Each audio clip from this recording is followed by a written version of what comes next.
আসসালামু আলাইকুম। আপনারা সবাই কেমন আছেন? আশা করি অনেক ভালো আছেন, যে যেখানে আছেন সুস্থ আছেন। আলহামদুলিল্লাহ, আপনাদের দোয়া ভালোবাসা আমরা অনেক ভালো আছি। তো প্রতিদিনের মতো চলে আসলাম আপনাদের জন্য আরেকটি নতুন ব্লগ নিয়ে। আর আজকের ব্লগটা স্টার্ট করলাম হচ্ছে সকালই। তো আজকের ব্লগটা স্টার্ট করলাম হচ্ছে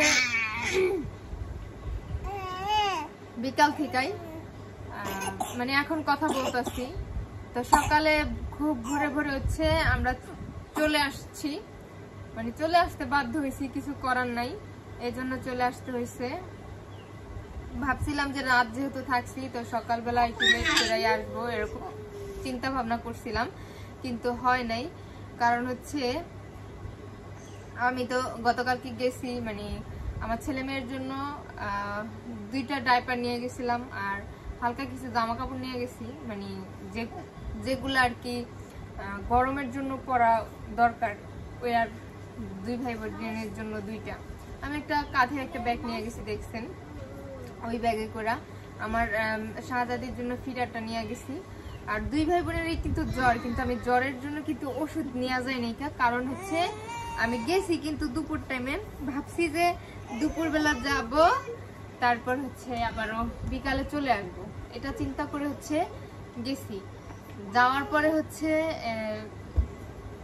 আমার ননদের মেয়ের আকিকার খাওয়া দাওয়া শেষ করার পর হচ্ছে মিলাদ শেষ করতে অনেক দেরি হয়েছে, যার কারণে হয়েছে তো মিলাদ শেষ হইতে হইতে হচ্ছে মাগরিবের আজান পড়ে গেছে। তারপরও আমি ওর বাবারে বলছি ওদের জন্য তো ওষুধ আনি নাই, তো চলে যেতে হইব, নয়তো রাতের বেলা যদি জ্বর আসে। তো এই যে আমার বাবাটার হচ্ছে অনেক জ্বর।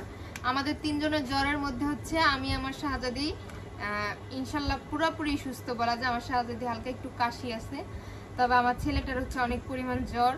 ওরে নিয়ে গেছি, যাওয়ার সময় হচ্ছে ওরে ওষুধ খাওয়াই নিয়েছি, দুপুরের ওষুধটা খাওয়াই নিয়ে গেছি। তো যাওয়ার পরে তো মানে সন্ধ্যাবেলা হচ্ছে মিলাদ শেষ করছি, মিলাদ শেষ করার পরে ওর বাবাকে বললাম যে ওদের ওষুধ তো আনা হয় নাই, যদি রাতের বেলা যদি জ্বর আসে এরকম। বাবা নাই, আছে বাবা দাদি বাড়িতে। তো এই জন্য হচ্ছে চলে আসতে চাইছি। পরে হচ্ছে দাদি আছো, পরে হচ্ছে আর আসা হয় নাই, কারণ সন্ধ্যার শেষ হয়ে মানে রাত হয়ে যাইতেছিল। তো এই জন্য হচ্ছে কি মা, এই জন্য হচ্ছে আর আসা হয় নাই আমাদের। তোমার গাড়ি, এটা তো আব্দি আপুর গাড়ি, তাই আর আসি নাই। পরে রাতটা থাকলাম। আর সকালবেলা খুব ভোর, মানে এত ভোর কেউ ঘুম থেকে উঠে নাই এখনো। তখন হচ্ছে ওর বাবা আমার ছোট চাচা শ্বশুরকে ডাইকা উঠাইয়া পরে হচ্ছে আমাদের দিয়া গেছে। কিছু করার নাই, কারণ আমার ছেলের এত পরিমাণ জ্বর উঠছে, রাতে সারাটা রাত কান্নাকাটি করছে।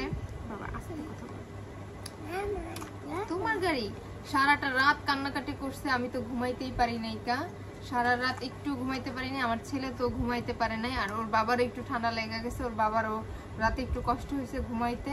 তো সব মিলায় হচ্ছে এত মানে খারাপ লাগছে।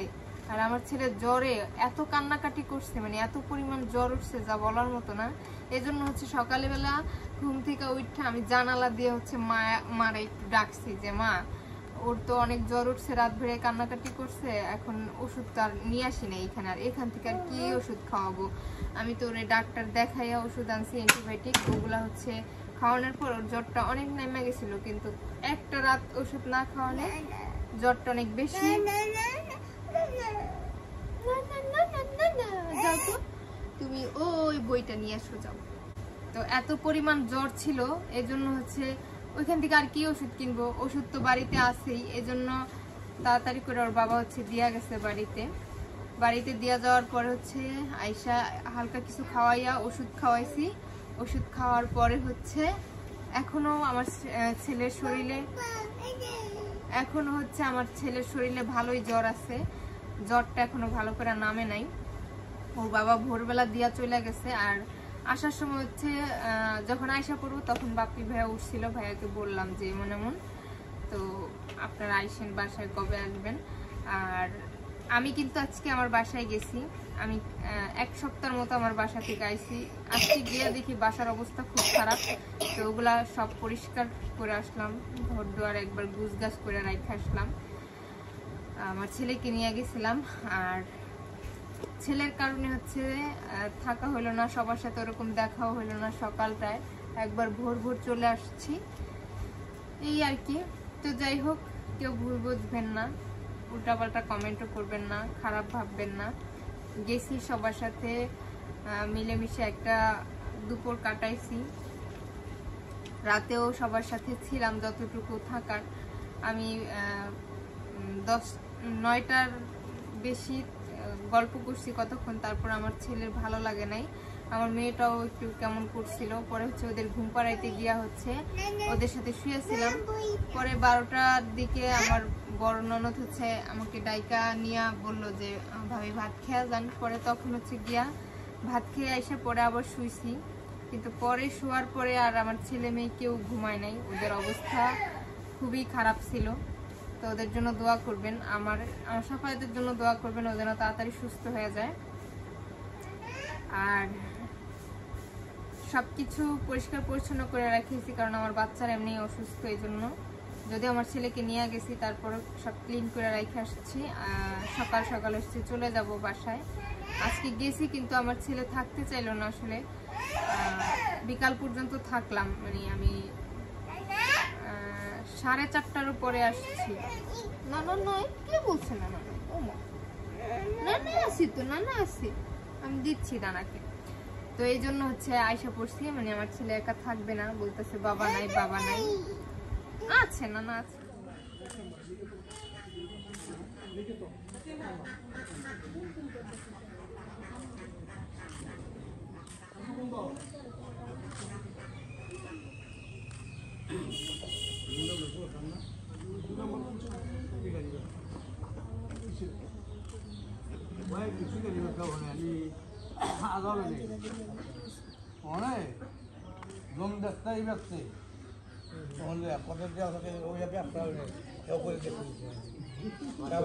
অনেক ধরনের ব্যবসা করছে।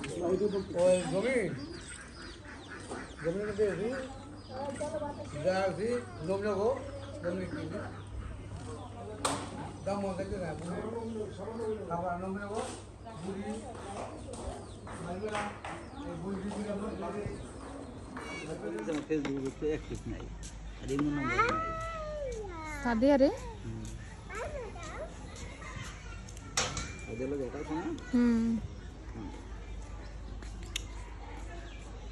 কি করো দুই ভাই বোনে? সবাই ময়লা ধরো না। এই যে চলে এসেছি শ্বশুর বাড়িতে, কিছুক্ষণ আগে এসেছি, এসে বসে আছি এখানে। আমার সাফায়াত ওখানে খেলছে।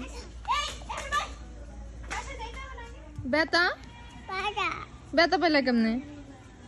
কে বেতা দিছে? মানা বেতা দিছে? মানা বেতা দিছো বাইরে?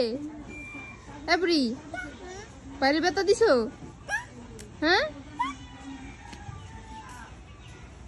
এই যে আমার ছেলের হয়েছে জ্বর আইছে, সে হচ্ছে সবার পেটের উপরে শয়, আমার শাহজাদির পেটের উপরেও শুয়েছে দেখেন। আর আমার মেয়েটাও কত খুশি, কিচ্ছু বলতেছে না দেখেন।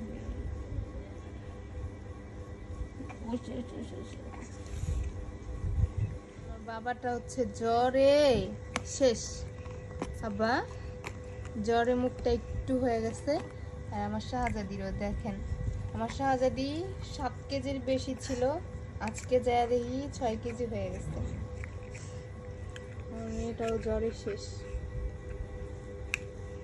হ্যাঁ মা, ওর ভালো লাগে না তো এলি কেমন করে। চলো হাঁটাহাঁটি করে আসি, চলো। আপুর কোলে গেছো?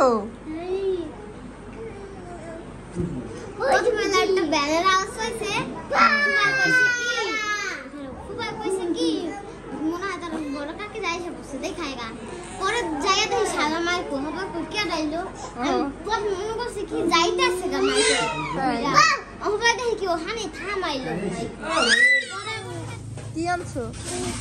হ্যাঁ, উস জুস উস দাও মার কাছে দাও ও সবাই মার কাছে দাও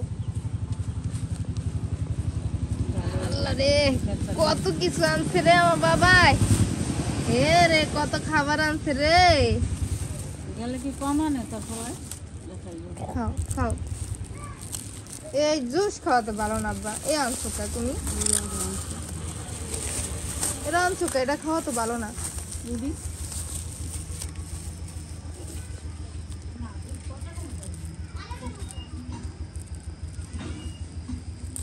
এই জুস আমি আনতে না করি মাউন্ডে এত কথাগুলো কথা মানে না